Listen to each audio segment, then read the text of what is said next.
দুপুর বন্ধুরা। দেখো আজকে আমি বরবটি বাটা করবো বলে এখানে বরবটি ভাজছি, লাল লাল করে বরবটি ভাজা করছি।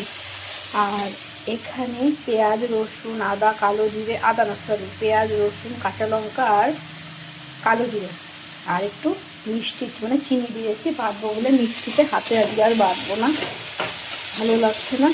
তাই বরবটিটাকে একটু সুন্দর করে ভেজে নেব। আমি আবার খারকুল বাটা তো খেতে পারি না, আমার খুব কষ্ট হয় খেলে, এই জন্য ওটা আমি খাই না। আমি এই বরবটি বাটাটা খাই। তা বলে কি আমি করি না, করি, বাড়ির সবাই খায়।